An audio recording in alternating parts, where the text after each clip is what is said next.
كشفت الوكيلة المصرية المعتزلة شمس البارودي عن وفاة محمد جلال البارودي نجل عم والدها، وطلبت من الجميع الدعاء له بالرحمة والمغفرة. محمد جلال البارودي توفي يوم الخميس الموافق 30 كانون الثاني يناير الماضي، وسيتم تشييع جثمانه من جامع المؤسسة الثقافية الإسلامية في جنيف بسويسرا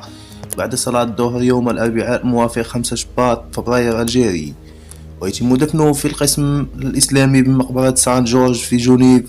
ومن المقرر إقامة العزاء في نفس اليوم الأربعاء. يذكر أن شمس البارودي كانت قد شاركت متابعيها منشورا تحدثت فيه عن حزنها على فراق أقرب الناس إلى قلبها، إذ كتبت: